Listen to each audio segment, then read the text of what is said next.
friend. We are all interested in the future, for that is where you and I are going to spend the rest of our lives.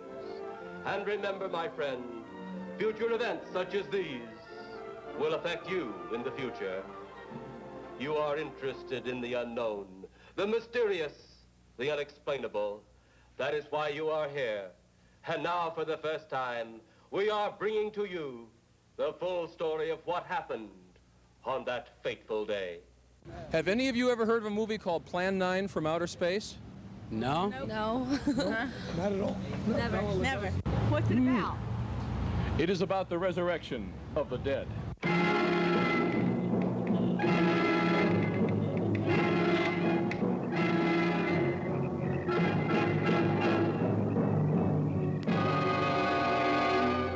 Not my type of movie. Nah, Sorry. that's all right. Would you agree to be interviewed about Plan 9 from Outer Space? I won't complain. Have you ever heard of a film called Plan 9 from Outer Space? No, I never heard because I never go to the movies. We were having a video party. A couple friends of mine were UCLA students, and there was starting to be a buzz about this movie that was the worst movie ever made. Suppose that saucer or whatever it was had something to do with this? Your guess as good as mine, Larry. One thing's sure. Inspector Clay's dead. Murdered. And somebody's responsible. We're on the streets of fabulous Hollywood with John, the district manager of Pacific Theaters, and he has seen Plan 9 from Outer Space, with the main character being a gorilla suit with a scuba diving helmet on. John, I think you've got that mixed up with Robot Monster. Oh, Robot Monster, right. In addition to the reputation that Plan 9 has as being just sort of a crazy, nutty, bad movie, there are some legitimately effective shots in the picture. That famous bit where a vampire is coming at you with her hands, you know, I mean, that actually was a very haunting shot. Ed Wood makes films like, or made films like no other. Ed Wood. Because Ed Wood was, bless his heart, an auteur. And if there ever was one, you'll never mistake a bad movie made by anybody else for one made by Ed Wood.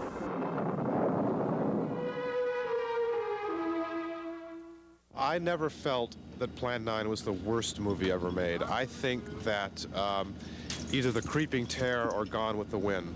One night, and this isn't a sexual thing, I was lying in bed and Ed came, I felt his spirit, into my room, and he began to dance for me. But he didn't dance with the dress on. He danced as a satyr. And it appeared to me that his feet became these little hooves. And he was Ed Wood, all with the satyr, you know, below the belt, and above, he was like a beautiful Apollo.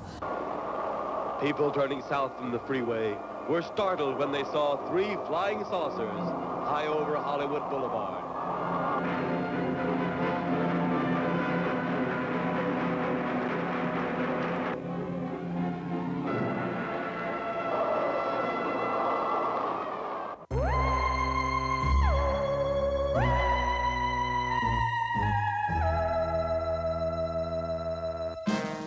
My friend, can your heart stand the shocking facts about Plan 9?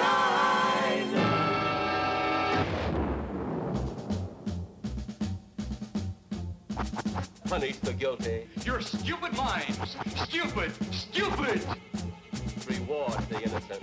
I'm a big boy now, Johnny. Can you prove that it didn't happen?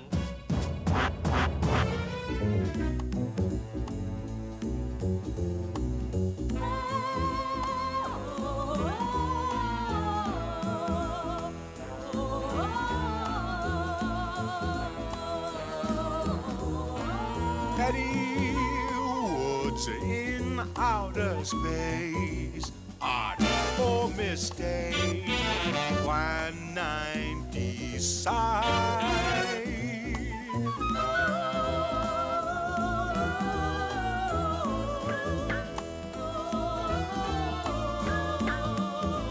Oh, yes. Plan 9 deals with Saucers seen over Hollywood. The dead. brought to a simulated life by our electrode guns. Flying saucers seen over Washington, D.C. You mean the kind from up there? Inspector Clay, hero. Down the dead old man. Tragic. His dead wife. Army brand. No, it's counterpart. The Solomonites. Solomite. The Solomonites. Solomite. The Solomonites.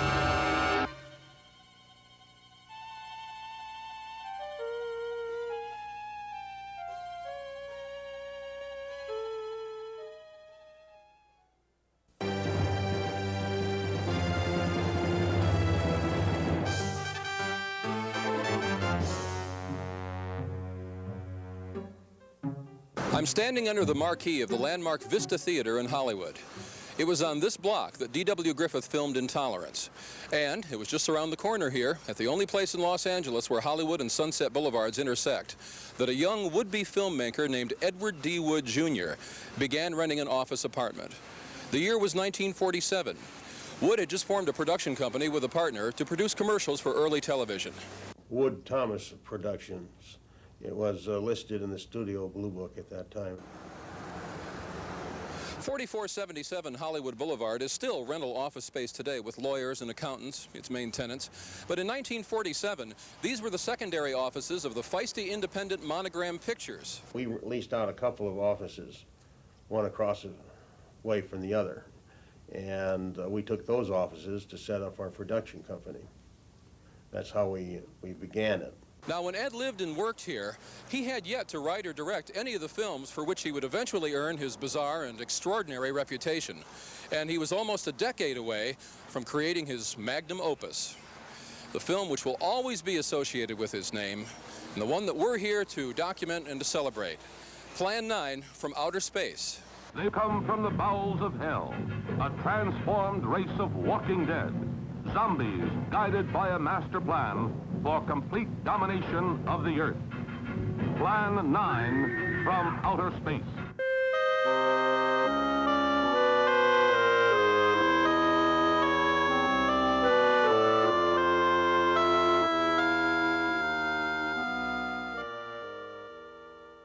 It's been called a sci-fi exploitation masterpiece, a triumph of will over talent, the greatest of unintentional comedies, and by some, the worst film of all time. Call it what you will, Plan 9 from Outer Space is a bona fide cult phenomenon. In fact, it's the king of the cult movies. And today, some 36 years after it was made, its notoriety continues to grow. This is the most fantastic story I've ever heard. And every word of it's true, too. That's the fantastic part of it. Ed Wood was a charming guy. He had flamboyancy, wore the mustache, and he looked a little bit like Earl Flynn. Plan 9's creator was a high-spirited, surprisingly charming, ambitious, complex, and unusual man. Almost immediately upon his arrival in Hollywood at the age of 24, he would begin attracting to himself what one critic has uncharitably described as an entourage of Day of the Locust weirdos, to whom Wood tried to play benign Svengali. He promised these fellow showfolk work in his films, if he ever got to make any.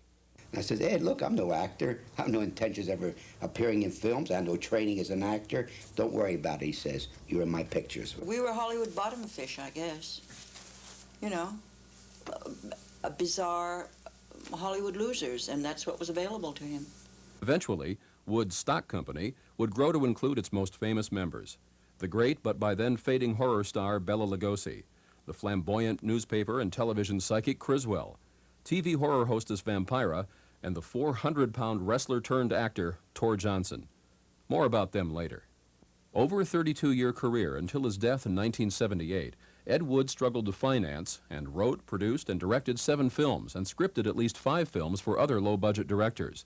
A lightning-fast typist, he also sold reams of short fiction to lurid magazines and wrote scores of steamy and violent exploitation paperbacks, when his sporadic opportunities as a director began to decline.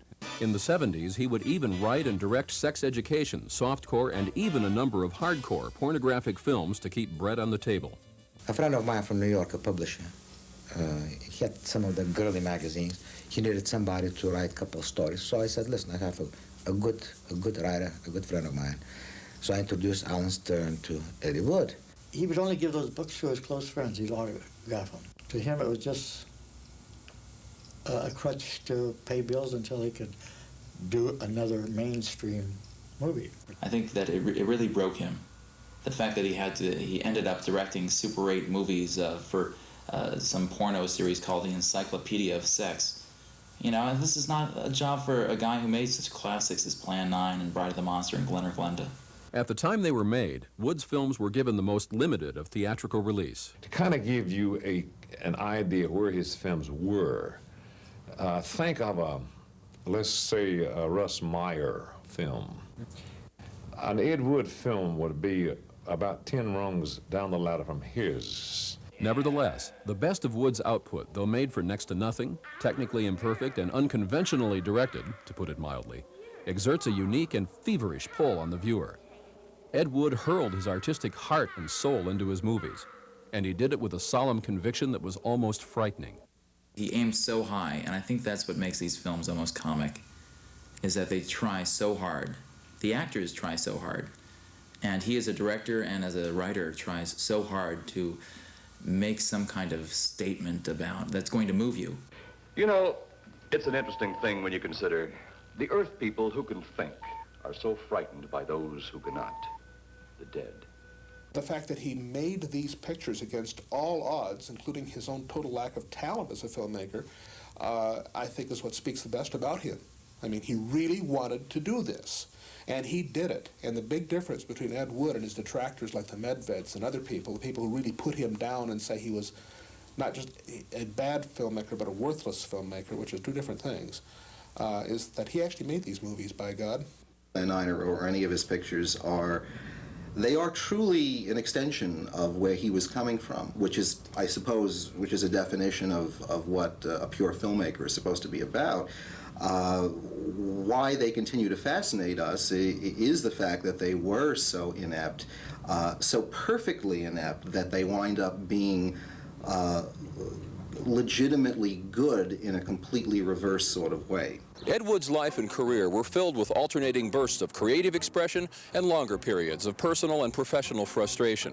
He loved movies, and he wanted to make them, but lacking any real experience, he was unable to find work within the studio system.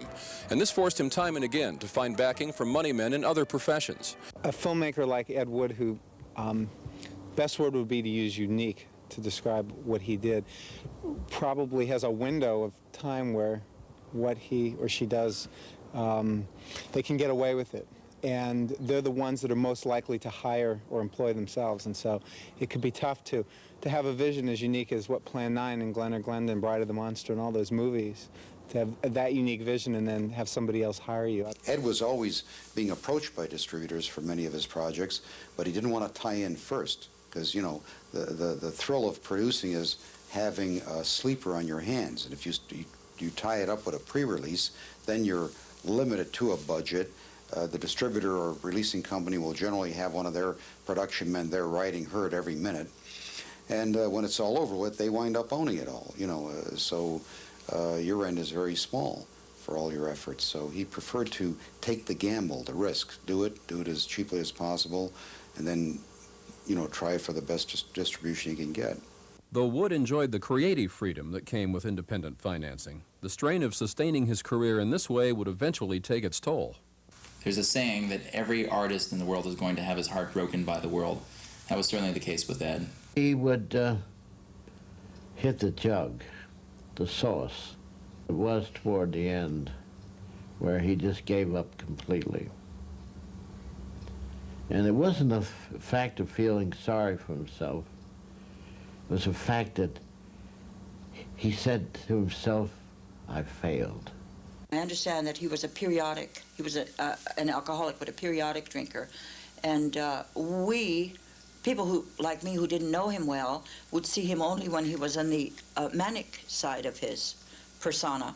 And we saw him always extremely ebullient. Well, he said, Paul, he says, I'm doing my best. Look at me, he says. I could have been a millionaire. I should have $1 million in the bank right now. And he started crying. There was a time that he seemed to be in a period of depression or lethargy and melancholy, and he would call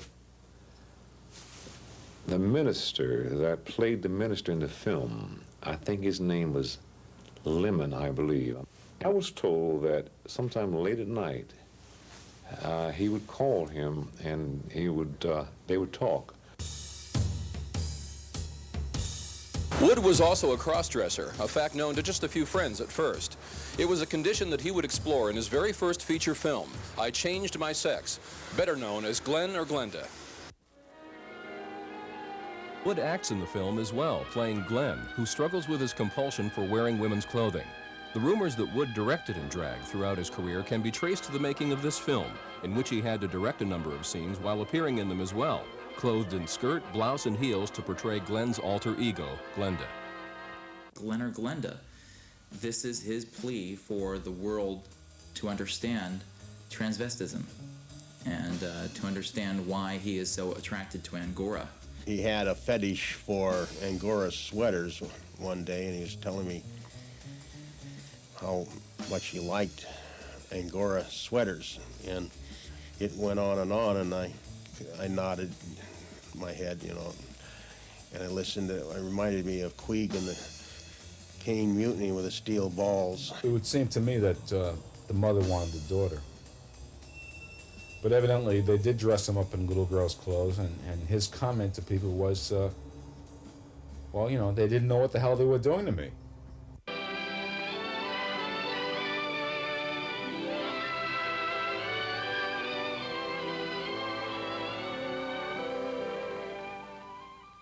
Bill Thompson arranged a meeting between me and Eddie. I don't know who called who, I think Eddie called me. And I said, okay, I'll meet you at the Brown Derby on Las Feliz. And because we never met each other, I told him I'll meet you at the bar, ask the maitre d', and he'll tell you who I am. So I went a little bit early, I'm sitting at the bar having a drink. I told the maitre d', I'm expecting a gentleman, he's going to ask him. After a little while, the maitre d', whom I knew quite well, he came and said, Mr. Apostolov, he never called me Mr. Apostolov. Mr. Apostolov, your date is here. What are you talking about?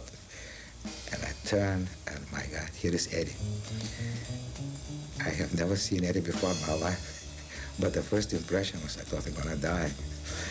Eddie was wearing, I'll never forget it, white sweater, Angora sweater,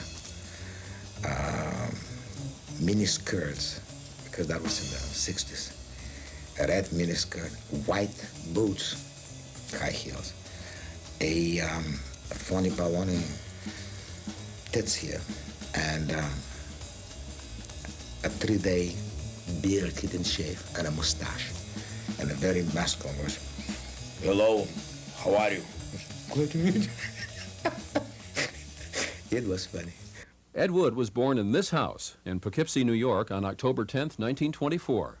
Edward D. Wood Sr. was a postal inspector, or postal clerk, and Lillian was a jewelry buyer. And if they didn't know where he was, they did know where he was. He was at the movies, because he had gotten a job as a usher at the Bardavon Theater.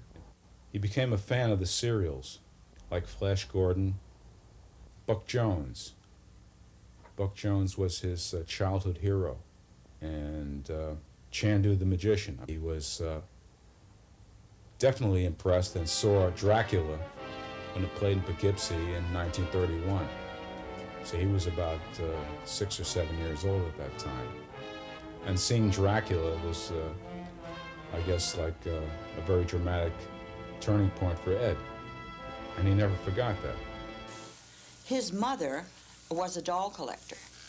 She was a fragile, bird-like woman who collected little miniature porcelain dolls.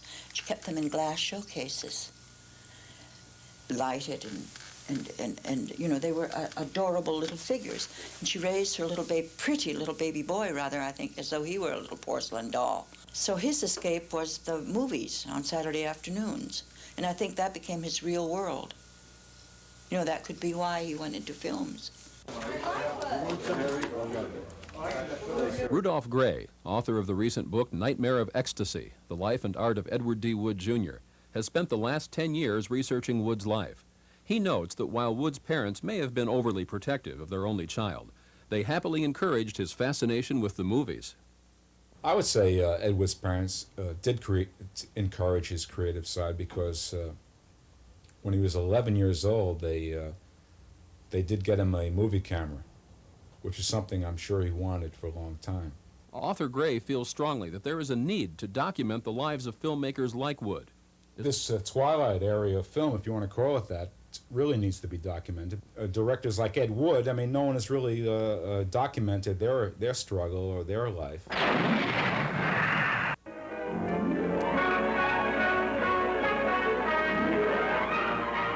Ed Wood's first job in Hollywood was as an actor, performing various roles at a local playhouse called the Gateway Theater. It was here that Ed Wood met John Crawford Thomas, a fellow actor who would prove to be Ed's first financier. Crawford and Ed originally teamed up to produce commercials, but eager to make movies, Ed suggested they make a Western featurette instead. We wanted to produce this movie, and the next day he comes up with a script, and I didn't even know he could write. Even at this early stage, as a director, Ed's strength seemed to lay less in meticulous preparation than in applying an instant ingenuity. In the case of Coffin for the Crossroads of Laredo, I said, "Where's a coffin? Where are you going to get a coffin?" And they came, within minutes, they came up with a cardboard coffin. And it didn't look like much of a coffin, but he got it together. Wood himself appears in one of Crossroads of Laredo's early scenes. He was a traveler. It was Don Nagel who was the villain and shot Ed Wood on the trail. Crossroads of Laredo was never completed. Crawford Thomas was forced to pull the plug on the production when it went dangerously over budget. It was the end of his and Ed Wood's short-lived partnership. More money was being requested, to the best of my knowledge, for additional expenses. And then I believe we're dovetailing into, Ed's end of it, where, I would have to be supporting him too. Crawford Thomas still owns the negative to Crossroads of Laredo and hopes to release it to Ed Wood fans in the future. The following year, Ed is asked to be cameraman on a short film Conrad Brooks and his brother Henry want to make as a showcase for their acting talents. Shooting takes place at a since-built-over ranch near the Mulholland Fountain in the Los Feliz area of L.A. In his zeal, Wood winds up taking over the set, directing as well as shooting. Examination of this footage resulted in a unique discovery. A second camera on the set that day in 1948 had managed to capture the only known film record of Ed Wood directing.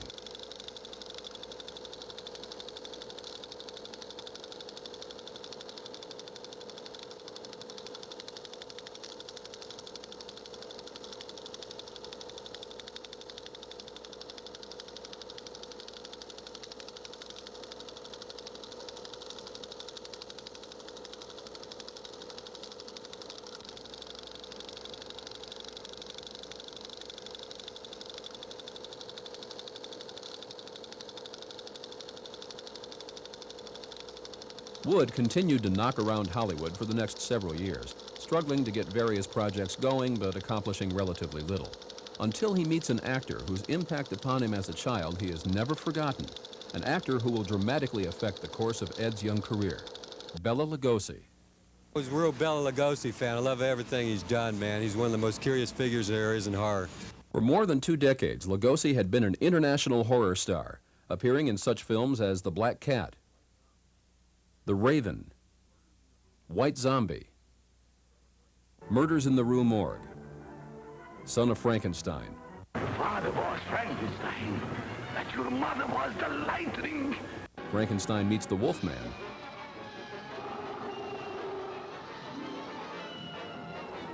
and the role he was never to escape, Dracula. Doesn't Dracula ever end for you? No, no. Dracula never ends. I don't know whether I shall call it a fortune or a cause, but it never ends. But it did end. By the early 50s, Lugosi found himself virtually unemployable in Hollywood, a victim of typecasting and changing times. Even Universal Pictures, when casting Abbott and Costello Meet Frankenstein in 1948, almost overlooked Bela to reprise the role of the vampire count. This is awful silly stuff. I think it was Paul Marco who was working over Universal on a film, and he heard they were doing this, and they'd auditioned 3 other people for Dracula or something, and they hadn't even called Lugosi. And he offered Lugosi's name, and they said, well, we didn't think he was still alive. At the age of 70, Lugosi is reduced to making promotional appearances for films he has nothing to do with, such as the 1953 Vincent Price film House of Wax. Touched by Lugosi's plight, Ed Wood befriends Bela, and the two become quite close. Ed arranges a successful Las Vegas horror review for Lugosi, and before long has Bela anticipating a comeback. Wood began planning a series of films to star the forgotten king of horror. Pull the string. Dance to that. Which one is created for? In Glen or Glenda, Wood made bizarre use of Lugosi as an omnipotent puppet master of mankind. Makeup artist Harry Thomas. Lugosi was respected. And of all people, I respected him. And I believe I might have mentioned it to you sometime when I was cutting his hair, that he gave me this big black cigar, and not to offend him, he lit it and put it in my mouth, and I was high. And being as young as I was at that time, I felt this dizziness, this vertigo. And every time the cigar would go out, I'd be happy. But he'd see it and relight it, which was the worst thing that could happen to me. The standard view of Ed and Bella's relationship has been that Wood exploited Lugosi as a box office shill to further his own career. But the truth was more complicated. I have a feeling that Lugosi became to Ed Wood sort of as Renfield to Dracula, that Ed Wood felt that he had a falling star here, that perhaps he could help rise once again, and genuinely cared about him. They were both kind of hoyden and cut-ups. You know, you wouldn't think Bela Lugosi was, but he was Scorpio. And they would go to the cemetery, literally, the true cemetery. And Bela would put on a black cape. And Ed always had this whimsy, pixie, craziness with intelligence all combined, which makes genius, they say. But he would run through the cemetery, and Bela would be after him, and they would just have a ball. I was able to see something about how he treated, how Ed treated Bela and what the relationship was. And I now reason that initially it was probably a business relationship. Ed was able to get a hold of a star name for peanuts, right? A has-been who was working for nothing practically, and that's all Ed could afford. And so he was grateful to have it, but it grew into a really beautiful friendship. Ed was there for him because Ed was a sweet, tender heart, and this man was sick and dying, and he was old and friendless and poor and needed medicine, and Ed was there for him. Lugosi next starred for Wood in Bride of the Monster.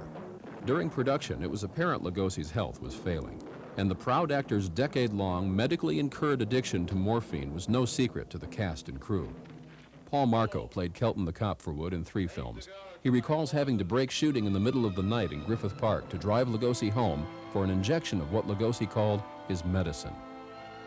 First thing that caught my eye was this huge picture of him with his cape on, very sturdy, and looked like Count Dracula. So I'm sitting there like this, and he goes to these drapes, and he pulls open the drapes, and I'm all agog trying to see everything, and he goes to sink, washes his hands real good, takes a little towel, and wipes it. Then he has one of these sternal heaters, sort of, and took out a sterile needle and went through all this religious thing. And I'm watching him. And then he gave him the injection, and he went right back doing the same thing. Taking his apron off, hanging it on the hook, washing his hands, right all over again. And everything was perfect in there. He closed the curtain, and I'm sitting right there. He says, "Well, Paulie, everything okay with you?" I said, "Yes." I said, "It's beautiful." I said, "How do you feel?" He said, "Paulie, I feel real good now. Let's go back." Lugosi's debilitating physical condition led to pitiful bouts of despair. On an out-of-town publicity tour for a film made for another director, Actor Tor Johnson had to intervene to save the actor from himself. They were doing the public relations for Black Sleep. Lugosi had been misbehaving, apparently, with the bottle as the story went, and he had this mad impulse to throw himself out the window. And Tor had to keep him from doing it, and did so several times. In April of 1955, emaciated, sick, and depressed, Lugosi voluntarily commits himself to Metropolitan State Hospital for the treatment of his addiction. Perversely, he alerts the press himself. Nationwide headlines result, but Lugosi is pulled from the brink while in rehab and is released in better health than he's been in years.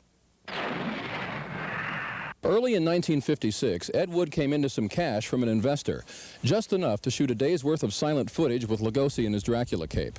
Among the locations, a cemetery, and this house in Sylmar, California, the home of actor Tor Johnson at the time. The grief of his wife's death became greater and greater agony.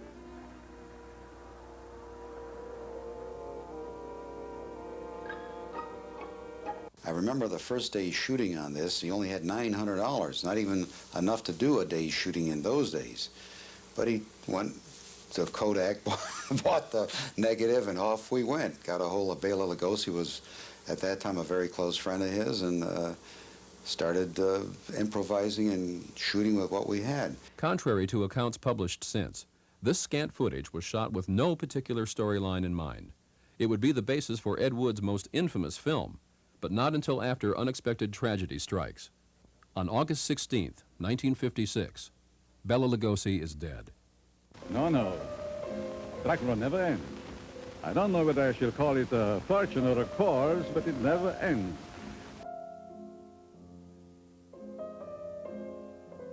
Now, at the funeral, which was at a parlor kind of catty-cornered from on Hollywood Boulevard from Pantage's Theater, I arrived somewhat early. I don't believe there was anybody in the parlor at the moment, and he was lying in his casket, and I just stood there for about 5 minutes, sort of reminiscing about him. And I know the thought passed my mind that in case he was hovering around in spirit form, I thought, well, Bailey, I think you'll be very pleased with your last performance. Ed was pretty broken up because of several reasons. One, that was probably his best friend at the time. And two, he had a lot of projects planned using Bela. And there's this strange story that when his body was being transported up to Hollywood Boulevard, it was supposed to go to the right, and somehow or other, almost like a magnet, he was drawn down Hollywood Boulevard as though he were saying farewell to his film world. Lugosi requested in his will that he be buried in one of the capes he wore in Dracula. He was. These are the Mariposa apartments in Hollywood where Ed Wood was living in 1956. Now that Bela was gone, Ed was at a loss for what to do next. Searching his imagination for inspiration, a daring, even crazy idea began to take hold. What if he were to make a film with his old friend, despite the fact that Bela was no longer among the living? And I thought it was quite wonderful that I played opposite a dead man. Very strange, isn't it, to proceed with the movie even though the star is dead. He'd be drinking his vodka, typing like crazy, smoking a cigarette, got the television on, all at one time. Then there'd be company around, and I don't know how he did it, and talk like this and type, and you sit there and you say, oh my goodness, oh, can't believe it, a dynamo. This is what's left of the cemetery used for the establishing shots in Plan 9 from outer space. When Ed Wood first wrote the script, he did so under the more lurid title, Grave Robbers from Outer Space. Written in less than 2 weeks, Grave Robbers tells a tale of aliens who plan to take over the Earth by marching our own reanimated dead upon our major cities. Plan 9. Ah, yes. Plan 9 deals with the resurrection of the dead. Long-distance electrode shot into the pineal pituitary glands of recent dead. He liked science fiction, Now, when Planet 9 was made, or Gravediggers, there was a run of people calling in they've seen sources. He would capitalize on the behavior and the topic of the day. I think Ed Wood in himself was influenced by something from the 1930s from Startling Stories, a pulp magazine, which had a similar theme of grave robbers robbing corpses from outer space.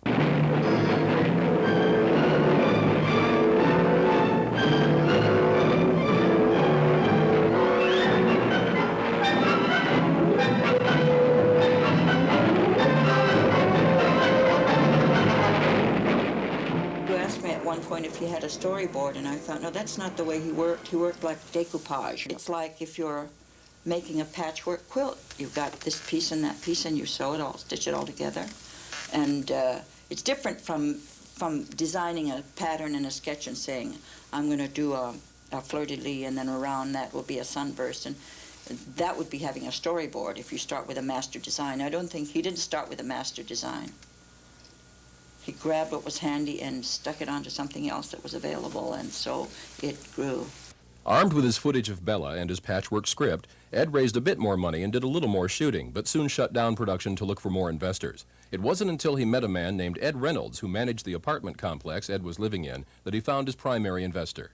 Ed Reynolds was actually the only contact that I had with Plan 9, Grave Robbers from Outer Space, the original title.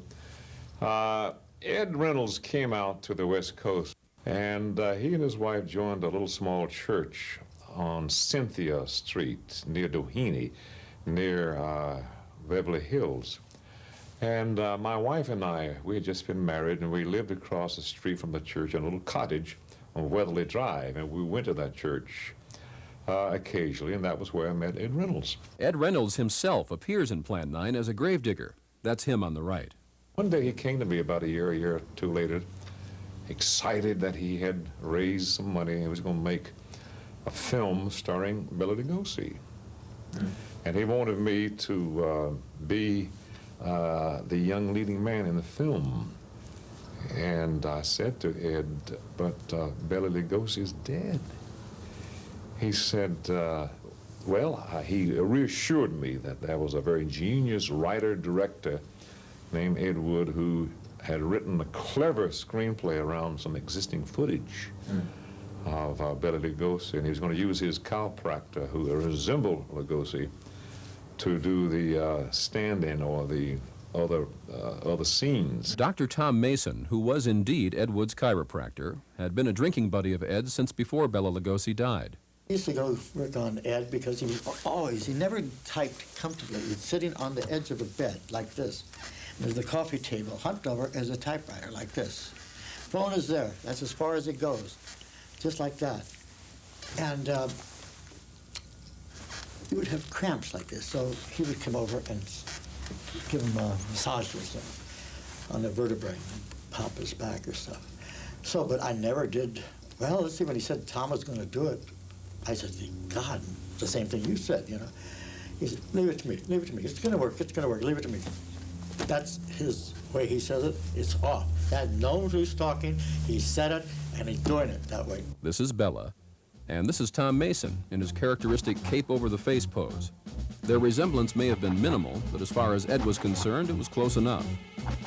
Tom Mason would also take a role and put money into a later Ed Wood film, Night of the Ghouls. Now I grow weary, weak. The strain of spanning the everlasting is so tiring. How say you, Maud? Mason died in 1980, but his wife, Margaret, still lives in Anaheim, California. Occasionally referring to her husband by his middle name, Bob, she offers this explanation of his role in Plan 9.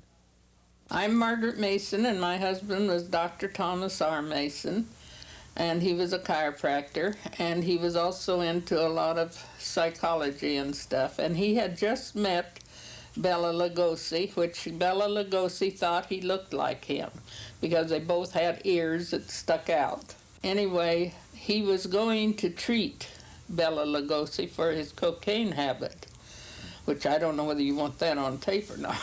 But nevertheless, we went on a trip then, and when he came back, he was supposed to start with him. Well, while we were on the trip, we found out that Bela Lugosi had died. So then Bob was used as a substitute for Bela Lugosi in making of this Planet of the Ghouls, or whatever it was. Harry Thomas, Plan 9's makeup artist, toiled on nearly all of Wood's productions. Some of his earlier creations were the little people in the Superman and the Mole Men episode of the Superman TV series.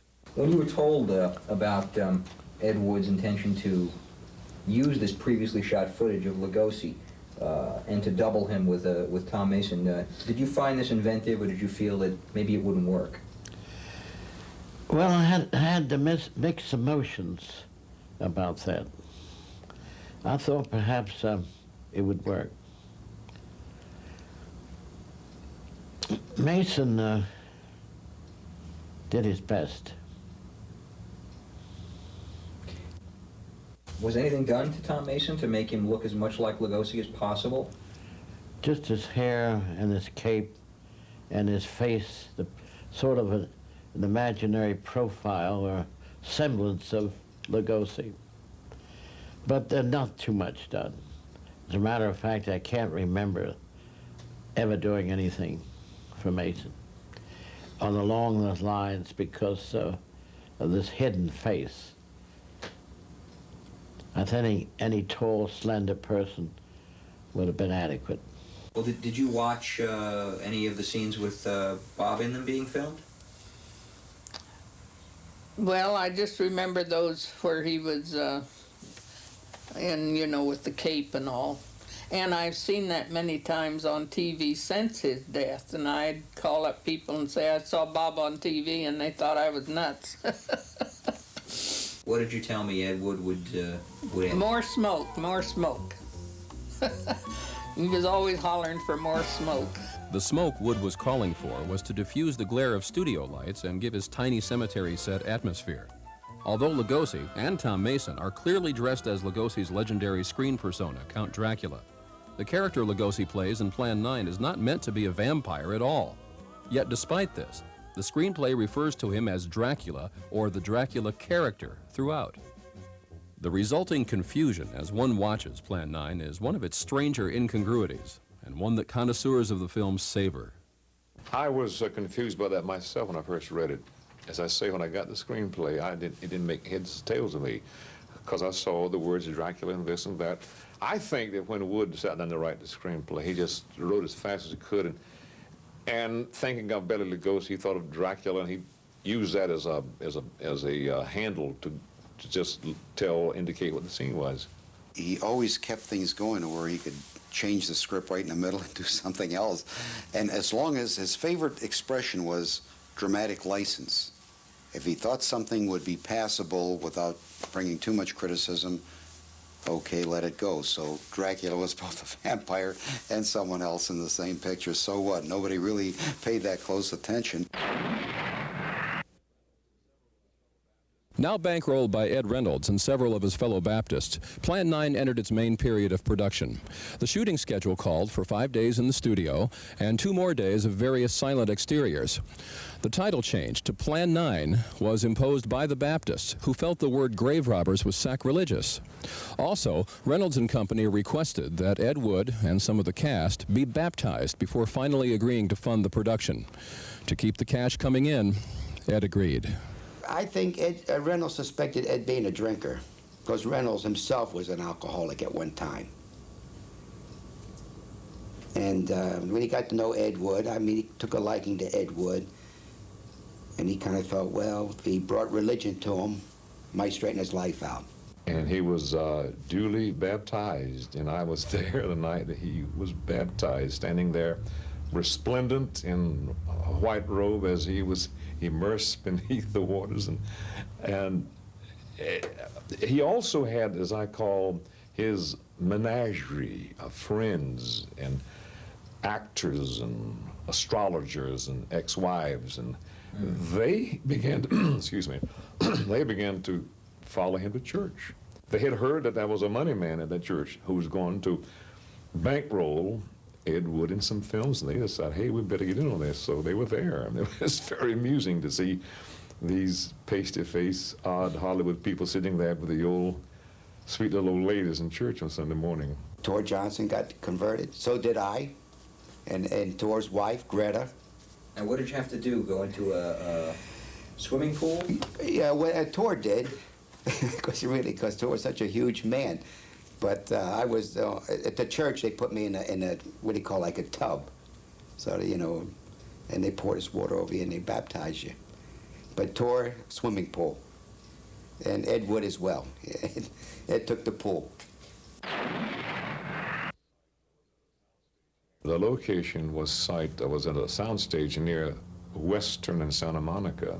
I walked down this very musty, narrow alley to where I found this little small soundstage ensconced in behind these buildings. It's just a tiny soundstage. It had good sound facilities. You didn't hear the street noise. You didn't hear the planes. It was well insulated. I walked through the doors and I found that the crew working, setting lights, and there were a number of Ed Wood's actors and performers milling around talking, and as I looked around, I could see that they had put all the sets inside this one soundstage, including the graveyard. The set that was to be my patio in my house was pretty well, it was pretty well okay, but the rest of the sets looked like a amateurish sixth grade play.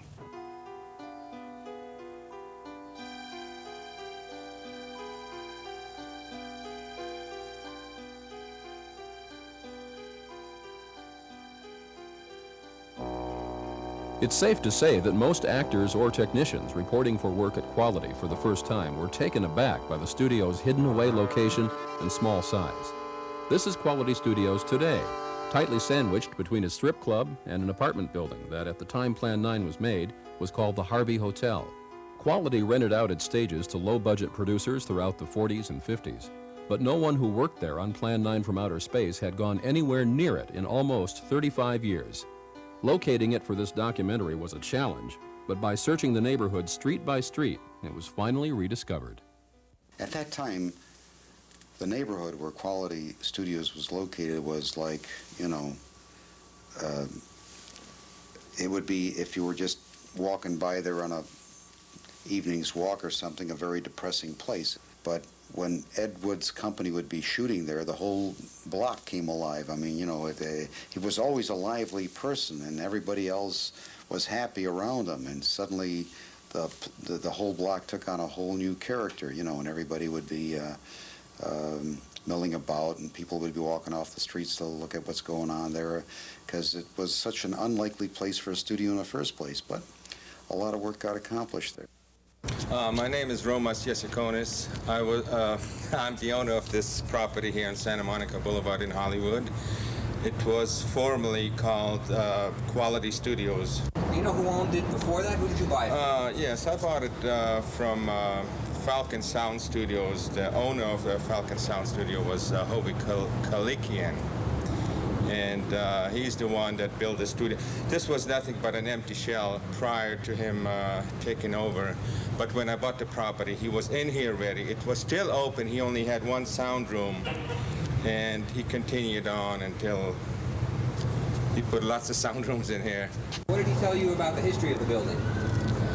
He told me that this was previously used as a sound stage. They were making various types of movies in here before he took over, and the building was really empty, and he did all the additions and soundproofed rooms himself with the stages. It was a movie theater back in the old Hollywood days. This was, I guess, 20s and 30s, way back.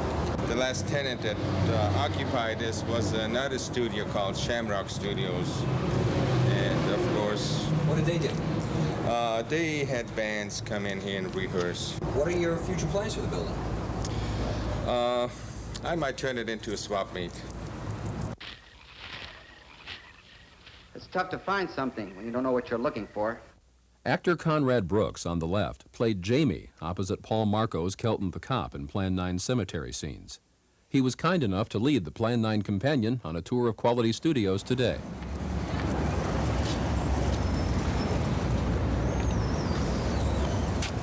Well, that's strange. Years ago, they had a huge sign up there called Quality Pictures. Really? Not there now.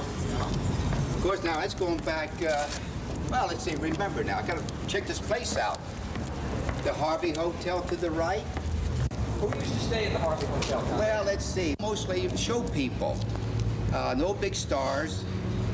Mostly, you know, bit actors, people who play supporting roles, and technicians, and a lot of showgirls. And next door we've got a bar. What's it called? Right. It's called Gold Diggers now, which this is 1991. This back in '52 was also called then the Gold Diggers. Eddie Wood's favorite place. He loved his martinis. Good. Now, we're ready to go? Yeah. Oh boy, am I in for a surprise?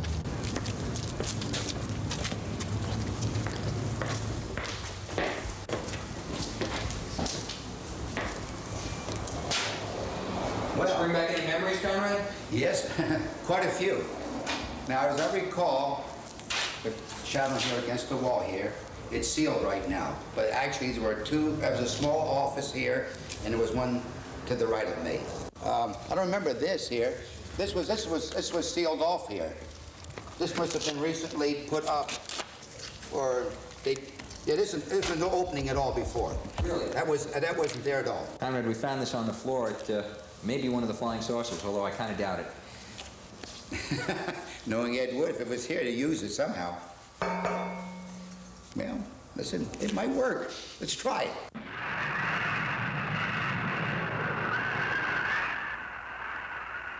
What do you suppose that noise was? Whatever it was, it's no more strange than the other things happening around this cemetery. Now, this is the exact spot where we shot the graveyard sequence. And the scene was between actor Paul Marco and myself. And as I remember, my famous line in this scene here with Paul Marco, went like this. It's tough to find something when you don't know what you're looking for. It's sure hard to find something when you don't know what you're looking for. How's that, Mark? He let the actors do it. He was involved in the technical aspects of where the camera stood and where the lights were and the moves. He was involved in, and he was deeply engrossed. One thing I noticed on that set was that everybody was deeply engrossed in his or her job. And when you're in a major studio, there's a lot of boredom sitting around, a lot of card playing, and nobody's paying. Everyone's clock watching. And here, I guess because these people were trying to make names for themselves, they're all, you know, checking their makeup or checking their hair or reading their lines, or they were all gung-ho to, you know, almost too tensely determined. I feel the most important person on any of Eddie's pictures was the cameraman, Bill Thompson. I was very beautiful in that film in Plan 9. It was because of him. He lit me very well, photographed me very well. I mean, we may have seen a pillow on the grass that we weren't supposed to see in the cemetery, but he lit me beautifully. Before he started filming, he came and introduced himself to me and told me I was very beautiful and was honored to do me. Well, hey, now is that uplifting? Of course. I saw a flying saucer. Saucer? You mean the kind from up there? Yeah, its counterpart. It was shaped like a huge cigar. Dan and Edith saw it too. Oh, it burns me up. These things have been seen for years. They're here, it's a fact. Oh, but what's the use of making a fuss? But last night I saw a flying object that couldn't have possibly been from this planet. But I can't say a word. I'm muzzled by Army brass. Character actor Gregory Walcott is one of Plan 9's more illustrious alumni, having appeared in over 60 major motion pictures and more than 300 television shows, including Norma Ray and Steven Spielberg's Sugarland Express. Walcott remembers that, for him, Ed Wood's style of film directing took some getting used to. He gave us very little direction, and he was mainly just concerned about getting it on film and getting his shots done and set up, and very little exposition. He wouldn't get you off in the corner and help you to get down to the amoeba of the scene or the motivation of it. I don't think he knew what the motivation was, nor could he describe it. He just wanted to get the actors in a position where they would say the lines and say them where you could hear them. Tragic. Regarding takes, he very seldom would do a retake. If someone flooded the line in a scene, he'd say, shoot the entire scene. We'll just go over it. We'll just cover the errors in a cover shots, pickup shots. So he was not so much concerned with quality as quantity, as getting it on film. Burbank Tower, this is American Flight 812. Over. Wouldn't surprise me any if he's asleep this time of the morning. American Flight 812, this is Burbank Tower. If I were asleep, you'd never get on the ground. In your case, maybe I ought to leave you up there for good. Over. You got me that time, Mac. This is American Flight 812 requesting...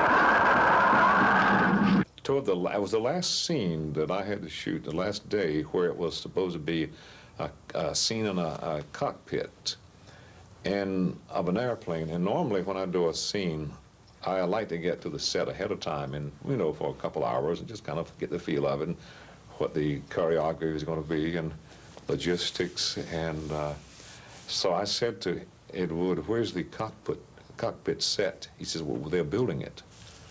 So I waited for, you know, an hour or so and kept waiting for them to bring the cockpit onto the soundstage.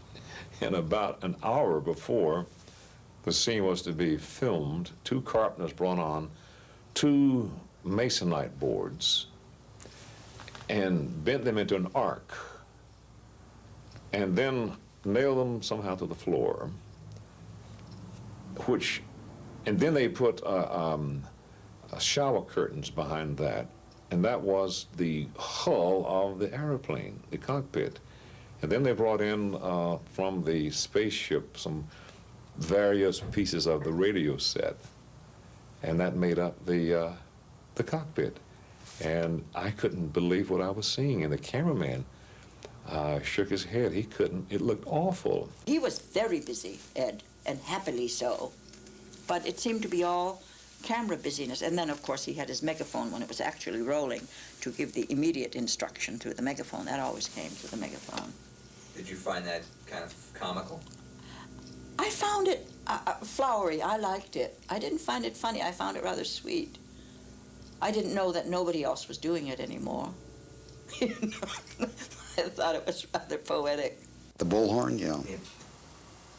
Well, yeah, if she was at a distance, you know, why strain your voice?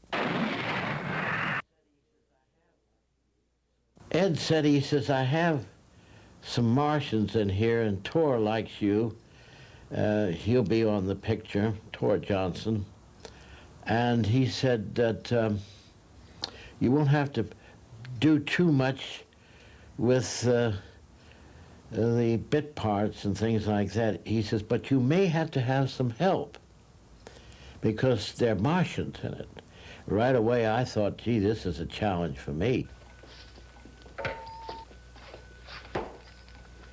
You have your report?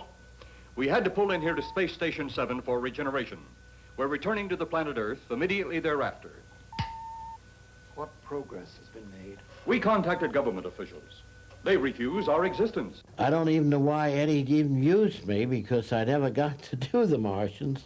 He said, we don't have the time, we don't have the money.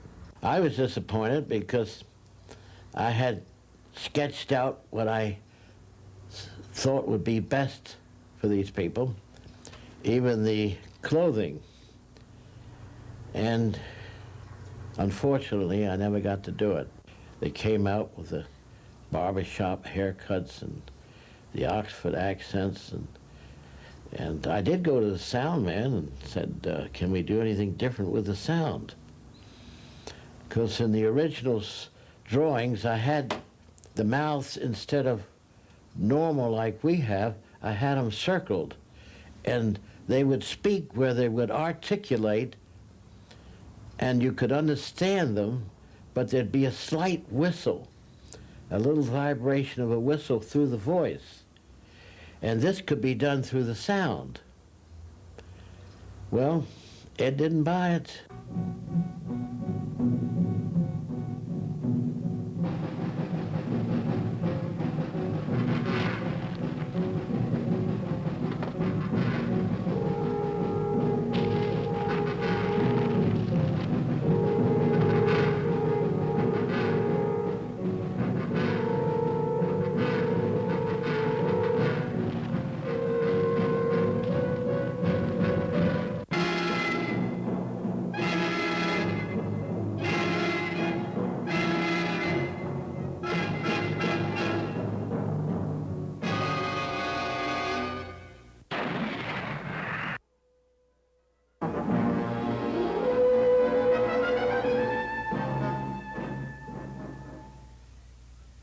Minutes later, the police, led by Inspector Daniel Clay, arrived at the scene. Who found them? The man and girl. Medical examiner been around yet? Just left. Okay, Inspector. What are you going to do? Look around a little. Pretty dark out there. Once you get beyond the range of those lights, you won't be able to see your hand in front of your face. I will get one of the flashlights from the patrol car. Be careful, Clay. I'm a big boy now, Johnny. Tor liked me to do his makeup. He was just like a big Cupid doll. He was like a big child. I love Tor Johnson and Vampira's expressions, especially Tor Johnson's. They're pretty priceless. I can't imagine what he was told and how to, what they're telling him to do. What am I supposed to do? Do that. Bring the giant here that I may get a better look at him. The eyes were lenses. And in other pictures, I did do other things with his eyes, but not this one. This picture had the lenses. Now I have taken the skin of an egg, a fresh egg, and break it and use the skin to put over their own sclera, that lining of the eye. The scars were created on Tor's face with cotton, spirit gum, and collodion. And I make sure that it wouldn't be a permanent scar or would be detrimental to his skin. You have to be careful because sometimes collodion will burn, especially if it's used over the same area more than once. So I was certainly to move it over just a little each time so it wouldn't be over the same spot. And was Tor pretty patient with that process of the makeup? No, Tor is always like a child, you know, getting his hair cut. He anticipates it, but he's not happy. He wanted to let his hair grow, and I said, if you let your hair grow, your career will go down the sewer. I said, that bald, and he said, I want my hair. I says, no, Tor, don't let your hair grow. Keep it shaved. I'd run the blade over it, the barber's blade, you know, the clipper over it, just make sure that none of it was stubbing out. He's a nice person. I kind of miss him. It's likely a lot of people miss actor Tor Johnson. Born Tor Johansson in 1903 in Sweden, Tor passed away in 1971. He appeared in at least 25 films, always typecast as heavies in the most literal sense. Tor even squared off in a wrestling match against actor Dan Blocker in an episode of TV's Bonanza. But his fame rests on 6 fright films made between 1955 and 1961, 3 of them with Ed Wood. Tor's fame was further solidified courtesy of a rubber mask, first issued by the Don Post Mask Company in 1965. The mask made Tor's face familiar to millions of people who would otherwise have no idea who he is.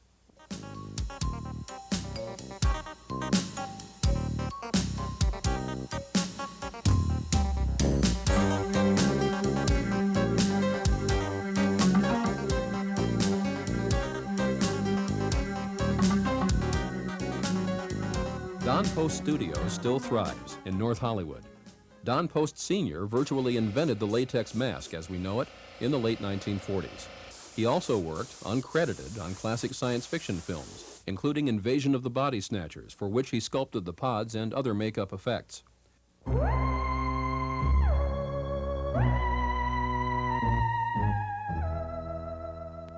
I'd like to go back and say that probably the first fan that I ever met, and I think in order to bring some of these other elements in, like to bring Tor in, probably the first fan of science fiction that I ever became really aware of was Vern Langdon.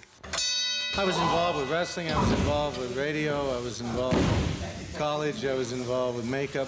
I was a lover of the theatrical and Don Post masks and that type of thing. So that's how I first met Don, and when I came in and looked at the business, I thought, you know, what they really need is a little direction here. And so I bought half of the business from Don and came in 1964, and as compared to 1864, and started making things that I wanted.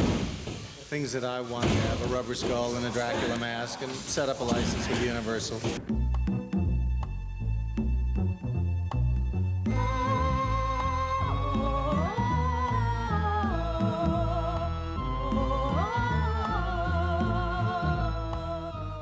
There was a life cast taken of the mask, but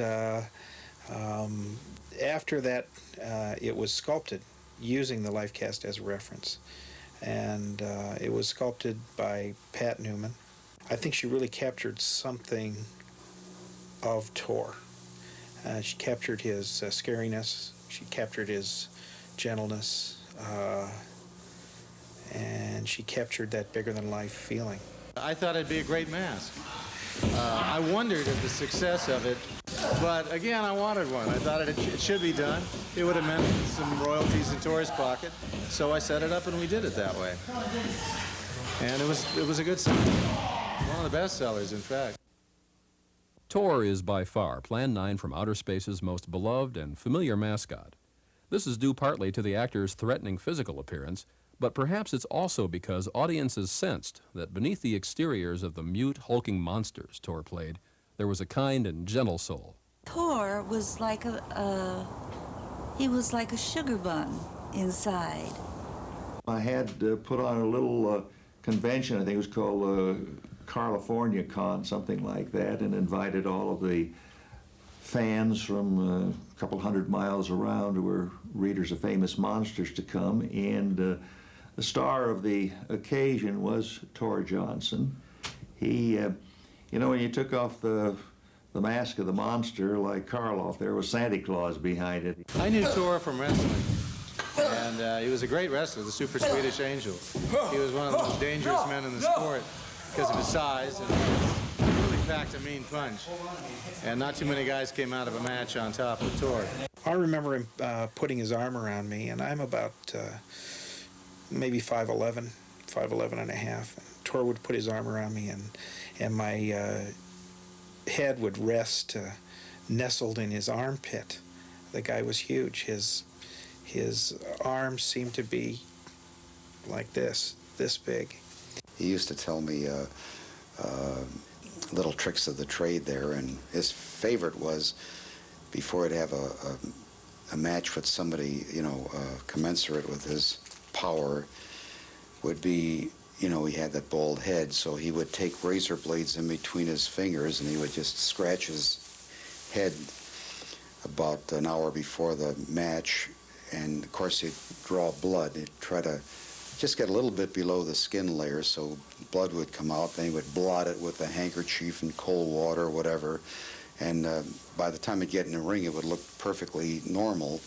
But then when the other wrestler would knock him to the ground, sooner or later a wrestler was going to get his head hit on a, you know, something, the ropes or the canvas, and when that would happen, it would open up again and blood would be all over the place. He was a tremendous eater. He was just always eating up a storm.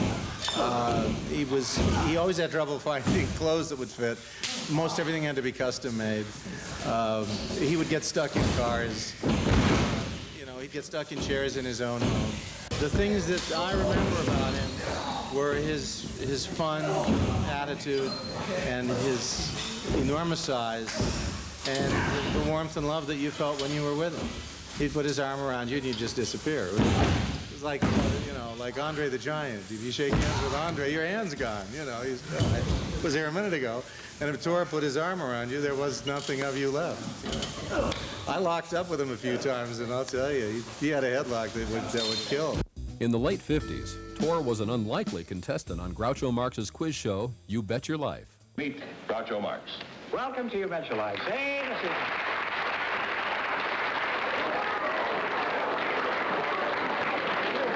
Who are you, crew chef?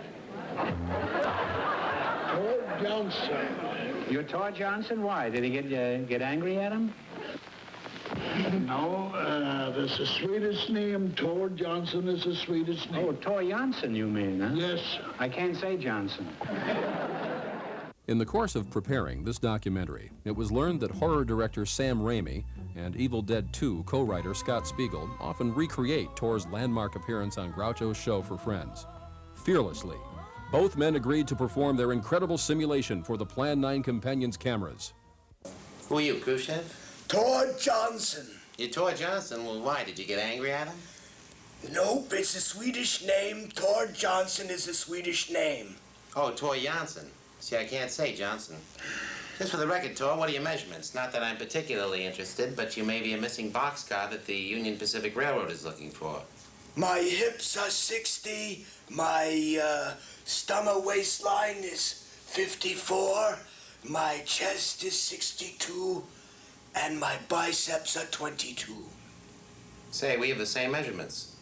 Yeah, him and my automobile. Say, Tor, I don't understand. With those measurements, you should be twice as attractive as Jane Mansfield. But for some reason, you're not. Not to me, anyway. So, you say you're Japanese, Tor? No, I'm Swedish. Mm-hmm. And what part of Japan are you from? Stockholm. Stockholm is in Japan? Stockholm is in Sweden, Oh, really? not in Japan. I always thought Stockholm... I always thought I knew my lines. We have no cutaways, Sam. You What are we said gonna you do? could cut this thing. No, You we'll- promised me. I'll be in my trailer. As I said, Drew Friedman, I think, had a large part to do with making Tor into a kind of a cultural icon with his Any Persons Living or Dead book. I used to refer to myself as an illustrator when I was younger. Now I just like cartoonist because it's like, you know, it's like the lowest kind of artist you can be is a cartoonist. So I kind of like that. I wanted to disturb people, I guess, you know, and hopefully it's going to, you know, this stuff is going to be funny. I deal with real people and celebrities, and I want people to be confused into thinking that it's actually a recorded moment, that this has actually happened, that you know, Tor Johnson used to roam the streets of New York, and you know, these are photographs of it, of when it actually happened.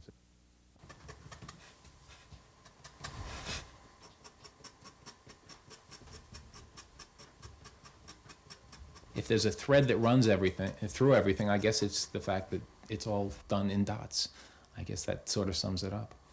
Hopefully it's disturbing, it's dark and disturbing, and it's going to upset people. Although I'm not as interested in upsetting people as I used to be. The Tor Johnson work was never meant to make fun of him. It was always meant to pay tribute to his life, you know, and show that he was a working actor in Hollywood in the 50s, and you know, but he also had a life at home where he'd eat Swedish meatballs and the like, and it wasn't all glamour. I really enjoy drawing his face, you know, and he has like, as he got a little older, he got deep lines in his brow, and he's got the heavy eyebrows and the pug nose, and you know, and the pointy bald head. It's just, you know, fun to draw.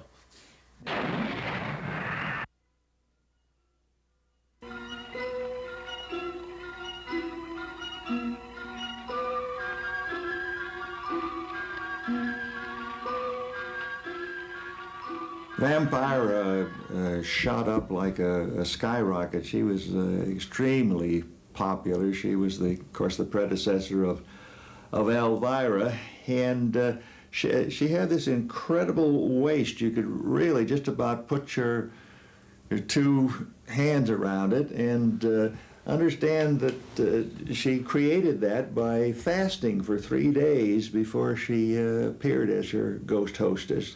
My name is Stephanie Locke, and I'm a dominatrix. That means I speak softly, carry a big whip, and wear leather for a living. I became a dominatrix at 19, and one of my men idolizes Vampira and always told me about her.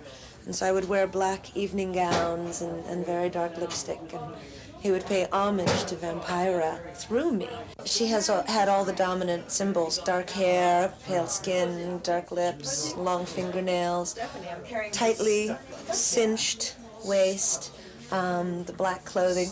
Mila Nurmi, otherwise known as Vampira, is another of Plan 9's casting cornerstones. And apparently we owe it all to Bela Lugosi himself.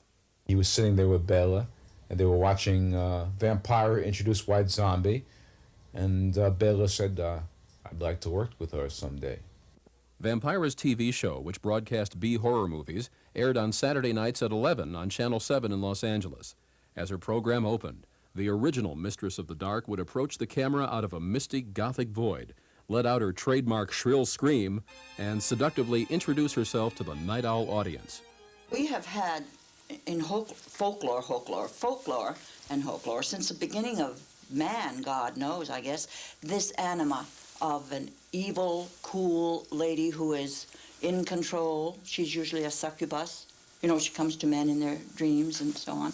But she's all-powerful, incredibly beautiful. Well, that impressed me tremendously as I grew up in the Depression, because we lived, everybody, the whole world was gray, demoralized, impoverished, and along came this glorious figure who was imperious and in control. Nothing bothered her. She was the dragon lady in Terry and the Pirates. It was a comic strip.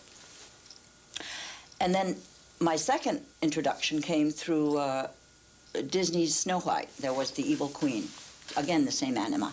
And then Charles Addams did a box cartoon in the New Yorker, and this lady appeared again, and this time she looked like Gloria Swanson. And this time I was ready to do my own version of this anima.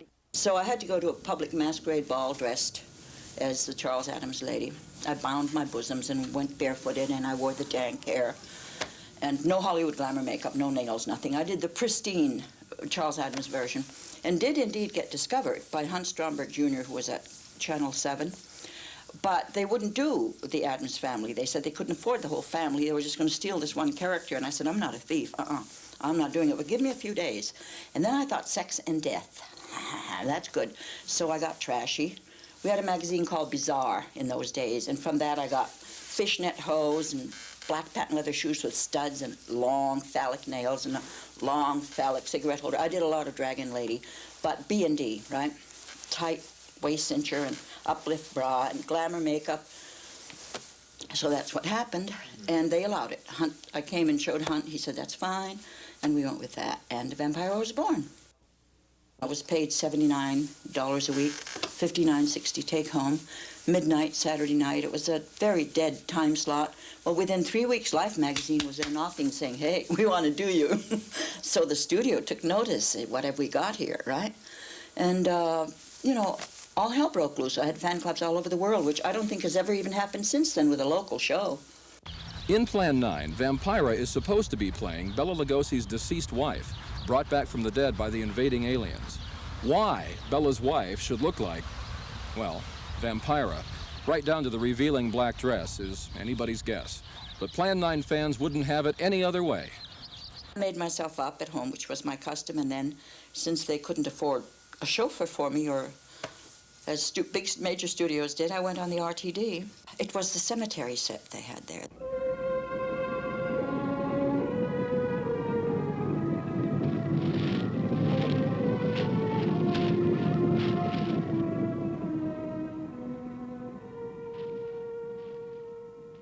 A sociologist or historian, no matter how gifted, probably couldn't discern scientifically why Ed Wood's film White Plan 9 from Outer Space has reached this cult status. I think it may be scientifically impossible to find a cut and dried reason.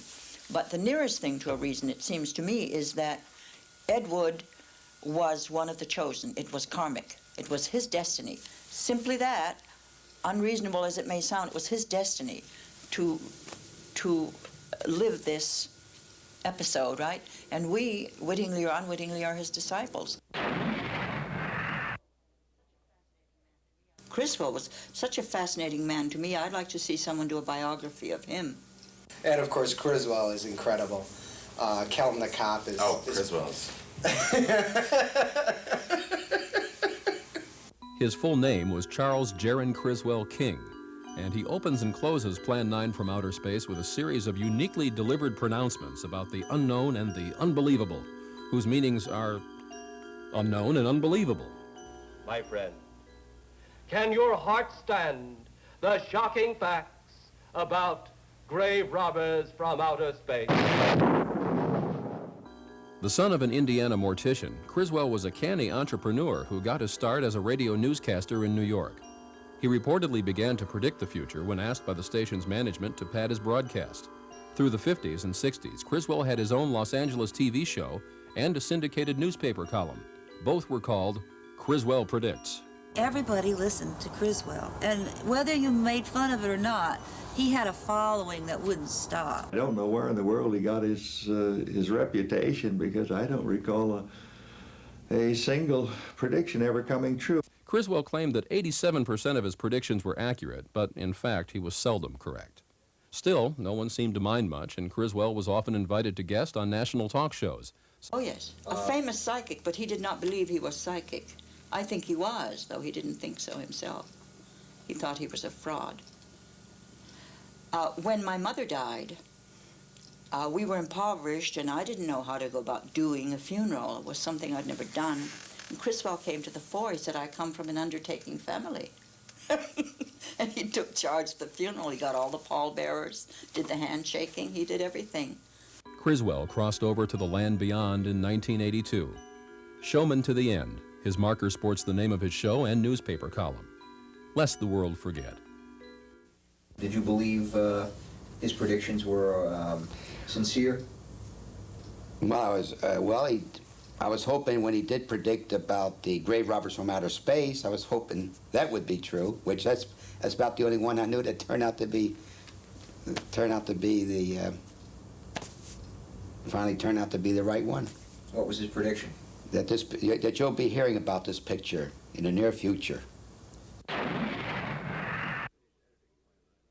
When Ed Wood finished editing Plan 9 from Outer Space, he handed it over to producer Ed Reynolds.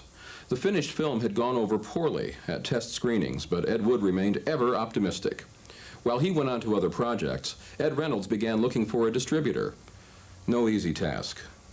The release of the film was handled by Ed Reynolds. He went to New York a few weeks later in an effort to get a distribution. He started at the very top of the production releasing companies like Paramount all the way down. He was there about 3 weeks, getting no one to handle the film. And he was staying at some hotel in New York, and his funds ran out.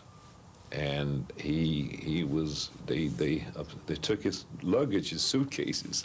The hotel bill did until they could pay his bill. And he just ran into hard times, and his wife finally was able to send him some money from Los Angeles so he could pay his bill and get home.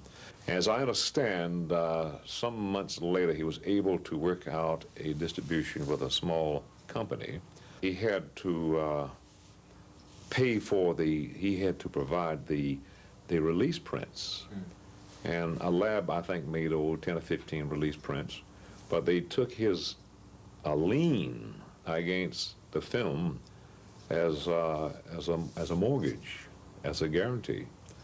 So he had to provide the film and the press kits and the warrant sheets before a company would even release it. Unfortunately, film just was not booked in too many theaters. Some small, cheap country drive-ins and a few downtown backstreet theaters. It just made no money at all. And after a while, the distributor just pulled it. By the early 60s, Ed Wood's career was in serious decline due to the critical and commercial failure of Plan 9 and the handful of films that followed. The 70s only got worse for Wood. As they had for Bela Lugosi before him, the times passed him by. Well, they weren't making any more B pictures. The television came in the early 60s. Sadly, Wood's last years were marked by poor health, despondence, evictions, and heavy drinking. He took this place on Yucca in Hollywood. He gave me the address, and I went over. And so anyway, I thought I'd go and see Ed.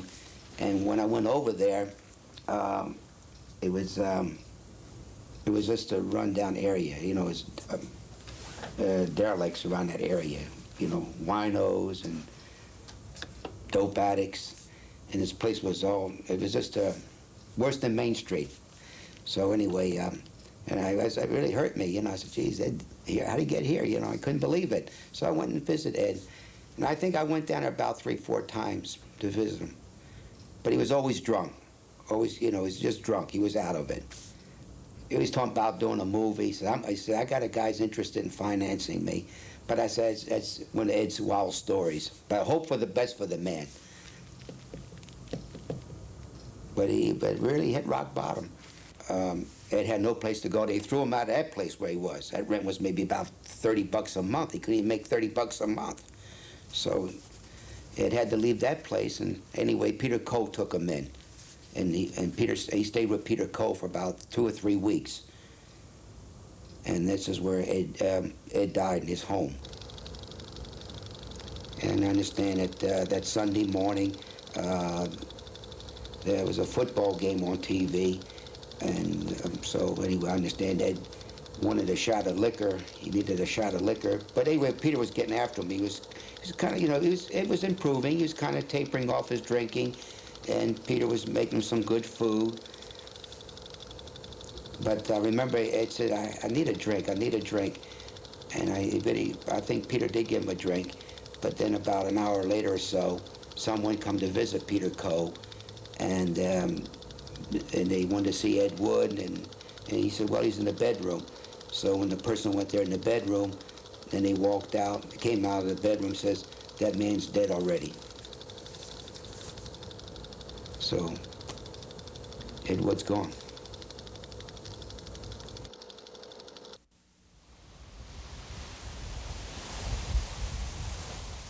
Wood's ashes were scattered at sea by his wife, Kathy.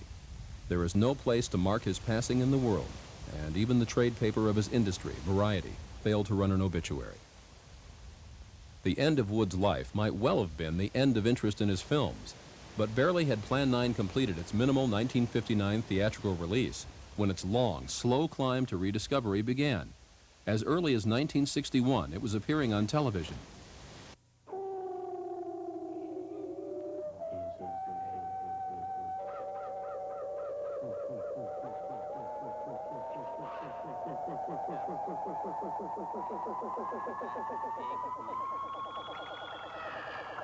When Plan 9 aired on Los Angeles TV, Ed Wood would call friends up at all hours of the night to excitedly remind them when it was running. Kids who read magazines like Famous Monsters of Filmland took Plan 9 for their own. A cult began to spring up around the film and Wood. It was a combination of many factors, I'd say. Some of the ones you just mentioned, the Medved's books and the insatiable appetite of television for old films in the early 60s and the late 60s, actually more than the early 60s. There was also a growing cult for Bela Lugosi, who's by far more popular now for some reason than even Karloff. I think it was also partly the style of the film itself started reflecting back on the audiences. I mean, they couldn't quite believe it, what they were seeing, and the idea that they couldn't believe it made it fun. Also, it became hip to find old movies comical. By the late 1970s, it had indeed become hip to find old movies comical. The phrase, "so bad they're good," was resurrected, and a pair of film buff brothers named Michael and Harry Medved decided to tap into that sensibility with two books, The 50 Worst Films of All Time, and its much more influential follow-up, The Golden Turkey Awards. There's always been this underground cult of Plan 9 fanatics. I think Joe Dante was the first one really to write about it and take it seriously. When he was like 14 or 15 years old or something, he wrote this list of the worst monster movies ever made for Famous Monsters, I guess. And I had seen that list, and so I was partially inspired by that. At the 75th birthday party for Forrest Ackerman, Famous Monsters of Filmland editor, director Joe Dante recalled the article in question. The big thing came to me, how can I get my name in Famous Monsters? This was the quest of every kid my age. And as it happened, I wrote a big long letter about a lot of movies I hadn't seen, and I had previously sent out a list of all the best movies that I had ever seen, so I sent out a list of all the worst movies that I'd ever seen. And for some reason, not only did he decide to print it, it's an article in the magazine. And I remember going to the postal box and pulling out this big envelope. That was certainly one of the red letter days of all time. And then, of course, I read the article, which thank God completely rewritten. There's many words that I didn't even understand. And of course, the article has come to haunt me because in my earlier days, I thought that movies like I Was a Teenage Werewolf were just silly. And I have come to realize that a lot of the movies that I put on this list are actually movies that are really pretty good. And I actually kind of. For better or worse, Plan 9's place in popular culture is inextricably and controversially bound up with the Medved's so bad it's good philosophy. Without the Medved's attentions, Plan 9's fame would certainly be less than it is, but the downside has been that Plan 9's infamous tag of worst film of all time attached to it not by the Medveds, but by a write-in vote from their readers, splits Plan 9 fans right down the middle to this day. We listed it as the worst film of all time, according to our readers of the 50 worst films of all time. And the underground cult became an above-ground cult. Is Plan 9 the worst film of all time? That depends on who you ask. I think no. I think Pink Flamingos is probably the worst movie ever made. It's interesting all the way through, and that's more than you can say for a lot of pictures, because to me the biggest sin a film can commit is being dull. And Plan 9, whatever it is not dull. Meryl Streep's last movie, to me, would be the worst film of all time, or any film that she's in. Screenwriter Terry Black wrote the film Dead Heat, as well as several episodes of HBO's Tales from the Crypt. He occasionally teaches screenwriting and has made novel use of Plan 9 in his curriculum. I'm always looking for ways to make the classroom a more dynamic experience for students to take something away from it. I've always believed that one way of learning how to write a screenplay, how to structure a story, how to put a film together, is to see an example of how it's not done well. So my brainstorm is I thought, okay, we'll take Plan 9, we'll show the film in its entirety. I don't normally do that. And before I did, I instructed my students to take out pen and pencil, and I said, what I want you to do is every time you see something done badly, write it down. And at the end, after we've seen the movie, we'll go around to class and we'll count. We'll see who found the most. In order to make it fair, well, I did it myself. And so I took the liberty of bringing my list along with me here. What I found were 82 flaws with the movie. Would you like me to read this? I mean, you go to college, you take courses in art and media, they tell you surrealism is important, existentialism is important, and then you see it right in front of your eyes in Plan 9 from Outer Space, a movie that achieves high art through sheer incompetence. Rambling dialogue, insults to the viewer's intelligence, melodramatic music score, patronizing voiceover narration. He would, use his two favorite words, dramatic license, let it go, good enough. Why is it so important that you want to contact the governments of our Earth? Because of death. Because all you of Earth are idiots. Now, you just hold on, Buster. No, you hold on. First was your firecracker, a harmless explosive. Then your hand grenade. They began to kill your own people a few at a time. Then the bomb. Then a larger bomb. Many people are killed at one time. Then your scientists stumbled upon the atom bomb. Split the atom. Then the hydrogen bomb, where you actually explode the air itself. Now you can brings the total destruction of the entire universe served by our sun. The only explosion left is the solarite. Why, there's no such thing, perhaps to you, but we've known it for centuries. Your scientists will stumble upon it as they have all the others. But the juvenile minds which you possess will not comprehend its strength until it's too late. Lugosi's bad acting, boring shot composition, cheap set design, clumsy editing, ridiculous transitions, fake-looking plane set, dime store special effects. So what if we do develop this solanite bomb? We'd be even a stronger nation than now. Stronger.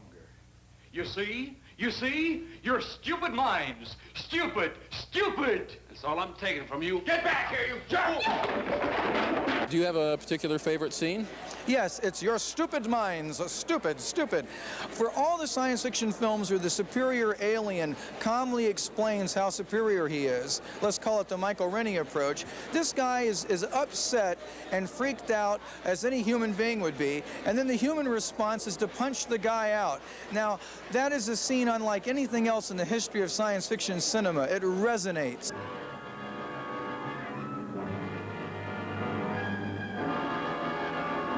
In this sequence, Bela Lugosi's double is about to be shot.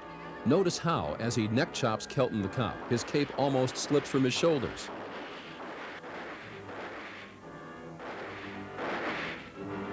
Absurd off-camera screams, stupid analogies, Lugosi's off-camera death, day for night transitions, Tor's delivery of lines, shot continuity, transition to fake-looking house, boring direction, cigar-shaped spacecraft that aren't. One of Plan 9's most famous gaffes occurs in the cemetery scenes. Watch the gravestones on the right. As a director, Ed was a man who worked off the top of his head. What he was going to do, it was whatever his impulse, his first impulse said, You do it instantly now with whatever's handy, and that's it, and don't even think of a retake. Don't even think of it. Idiotic eulogies, ridiculous reaction shots, unrelated from nowhere stock footage, Colonel Tom Edwards' bizarre white background, dumb backstory, non sequitur dialogue, phony costumes, idiotic spaceship, logic problems, fake technology, shadows in outer space. Here, in a sequence as economically handled as any in cinema history, Bela Lugosi dies off-screen. Notice that after the freeze frame, Lugosi's shadow is still visible on the ground.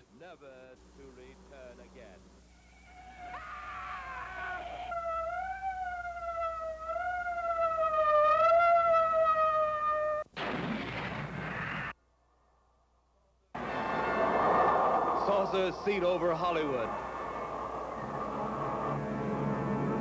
Flying saucers seen over Washington, D.C. One of the most cherished of Plan 9's images are the wobbly flying saucers used with bold and unblinking authority by Ed Wood throughout the movie. No other element in Plan 9 is easier to take potshots at. We've all seen the hubcaps flying with the nylon strings or whatever they have, fishing tackle, glinting. We can see the strings that are moving the things about. Bobby, have you seen Plan 9 from outer space? Yes, I saw that flying saucer. Plate, it was, right? It was a plate. Ed Wood invented symbolic effects to take the place of special effects, that it's wrong to view his films as having bad special effects. Instead, we should say that when he wants a special effect, he puts a symbol on the screen of the special effect he would have if he had the money. I mean, I don't see the strings. I mean, if you really look for them, maybe you can see them, but I mean, that's not what I'm looking for, and that's not what I see. The saucers in Plan 9 were said to be everything from Cadillac hubcaps to pie tins to paper plates. It made for such a good story that even Ed Wood took to telling people he'd used hubcaps for the saucers. But Wood had given one interview in which he told the truth. What he said was this: he'd simply gone to a local hobby shop and purchased half a dozen commercially available model kits. And here it is, the only flying saucer model kit available at the time Plan 9 from Outer Space was made. To get his saucers to fly, Wood simply drilled 3 holes around the rim of each model, strung monofilament through the holes, and puppeted the models before various painted backdrops. Careful comparison with the film reveals that these model saucers were indeed used, and the Plan 9 companion is proud to have solved this mini-mystery once and for all. Pointless saucer footage, witless up there, over there, in their speech, psychopathic pillow-grabbing wife, idiotic idioms, unscary zombie attack, same Lugosi footage used again and again and again. Tor can't get out of his own grave. After I moved to Los Angeles and became a big Plan 9 fan, I decided that I had to, when I got a new car, that it had to have a Plan 9 license plate. So I went to the DMV and, thinking no one in the world would have ever heard of it, registered for Plan 9, and it came back already registered. So I had to be inventive and do Plan N9. Having a license plate that says Plan 9 gets a lot of traffic interruptions. People are always stopping and saying, "What is Plan 9? I mean, what happened to Plan 1 through 8? If I heard that another time, you just want to go, ugh. But, and then you also get a lot of people that go, "Did you make Plan 9? This is the Acker Mansion, home of Mr. Science Fiction, Forrest J. Ackerman. Seen here leading visitors on one of his regular tours of his vast collection. Paul made this for me. It doesn't exist anywhere but here. Best known as editor of famous monsters of filmland, Forey is also a literary agent for such authors as A.E. Van Vogt. In the very early 50s, he even tried to sell the fiction of a struggling young author named Edward D. Wood, Jr. Among the rarities from Mr. Ackerman's collection is the only known surviving piece of wardrobe from Plan 9 from Outer Space.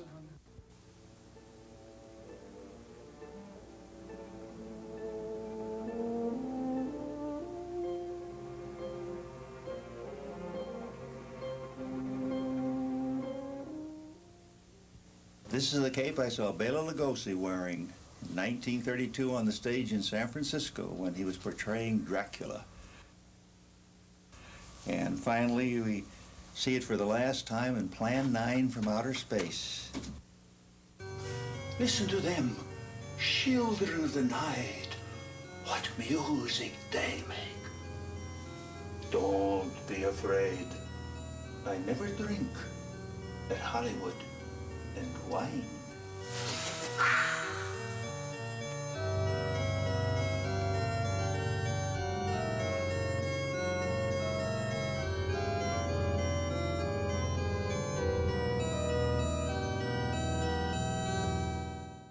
Hi, welcome to Hollywood Book and Poster Company. Hi, Eric. Let me ask you a few questions about Plan 9 collectibles.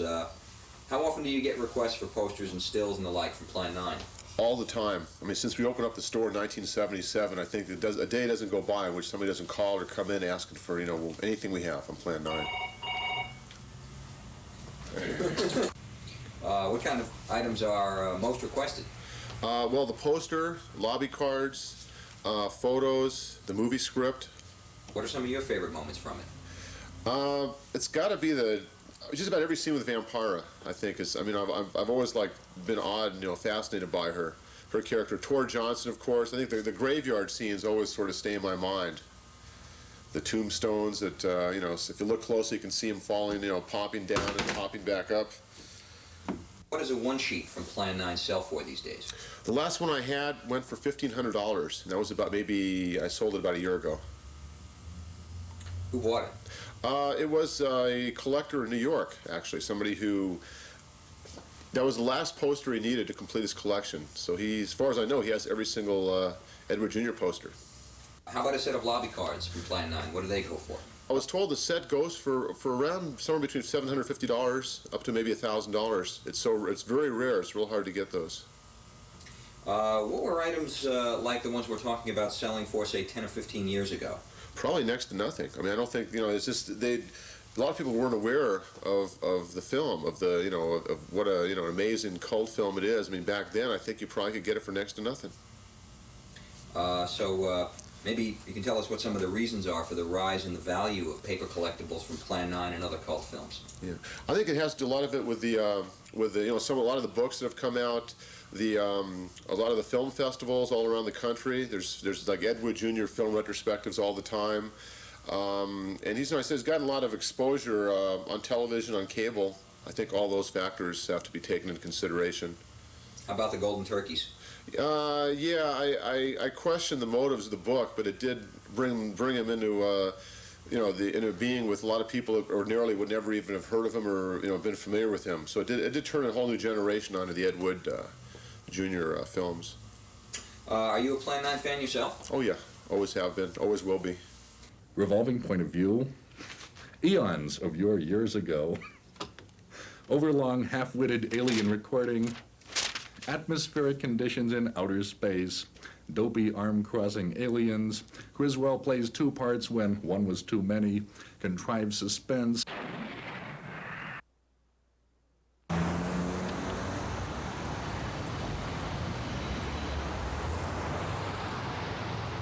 One of the legacies of Plan 9 from Outer Space is its oddball ripple effect through popular culture, which continues to this day.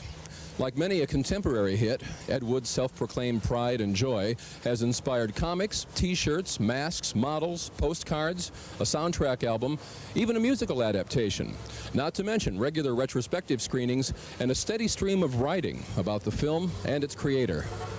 It's been said of Plan 9 that it's an anti-masterpiece, that Ed Wood was an anti-genius, and that we watch Plan 9 in rapt anticipation of its next wrong move. There's room for that theory, just as there's room for the simpler theory that Ed Wood did his best to make an entertaining film and succeeded, if not exactly in all the ways he may have intended. Without question, time has been good to Plan 9. There's more than a little irony in the fact that the very qualities that made it a critical failure when it was made are the very same ones that ensure the film will never be forgotten. Of all the things written about the film, perhaps this quote sums Plan 9 up best. No matter what time it is when you watch Plan 9 from Outer Space, it always feels like 3 o'clock in the morning. Yeah, its counterpart. Unconvincing terror, dim-witted decomposition ray, Dictor Robitaille, which is a terribly dumb name. I think Plan 9 has endured as a movie because, and for the same reason that Glen or Glenda has, so many framing devices that it's like a bunch of Chinese boxes. And when you finally emptied all the boxes, there's nothing there. Ed Wood always puts in narration where narration is totally unnecessary, and then surrounds the narration with more narration until finally you disappear into the thickets of commentary and you forget there was ever a storyline. It's a confidence trick. Plan 9 from Outer Space is an hour-and-a-half magic act, and there was nothing up Ed Wood's sleeves. It's good. That's why I didn't do it. Well, it's mainly because everyone's brain damaged, right? I think, in a sense, he's an American success story. He got to make movies. His name is on the screen. At the end of his movies is Made in Hollywood, USA, by God. No, I don't think he can be summed up so easily. People keep wanting to pigeonhole him, to want to find 2 or 3 words they can use as a descriptor on him. You find him in a short entry in Katz's Film Encyclopedia. Tragic-driven American filmmaker who made low-budget turkeys. Yeah, he wasn't. He was a lot more things.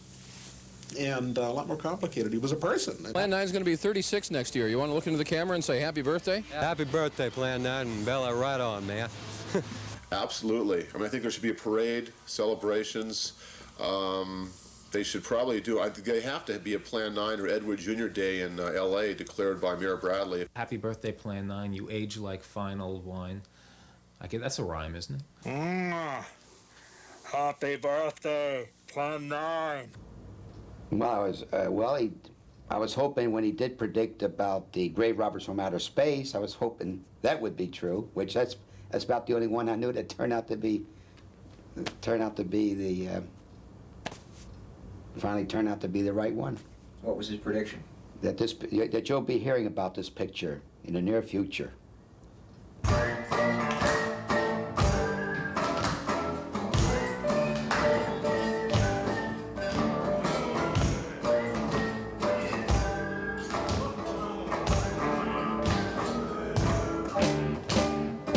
My mom is Tor Johnson's mom. He's a big boy, baldy star. Our daddy said, no son of mine. No son of mine will have less hair nor drive a car.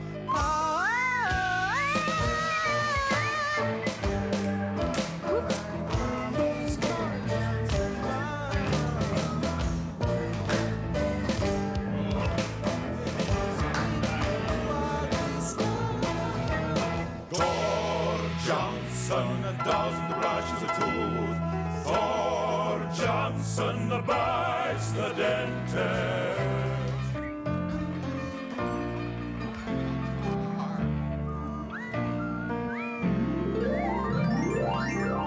Tor Johnson likes to pick up girls.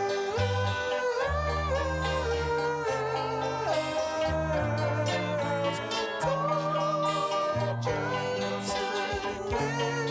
never lets them down. Thor Johnson says, my only friend is a Thanksgiving pigeon. My job is stuff a turkey. Tor Johnson's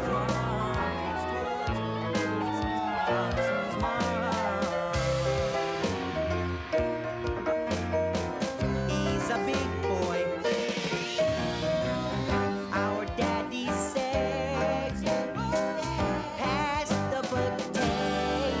Mother's corn has eaten his bib again.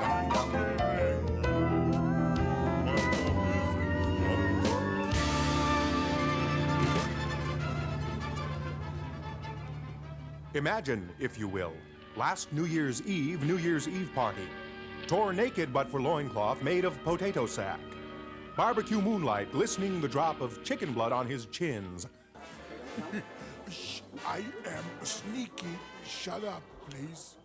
Flop belly up on chip and dip, Tor shows his Stanislavski, scares the guests into the pool. I says, boo, the guy and the girl is going in the pool. Potatoes chip, potatoes salad. Oh, wait, it's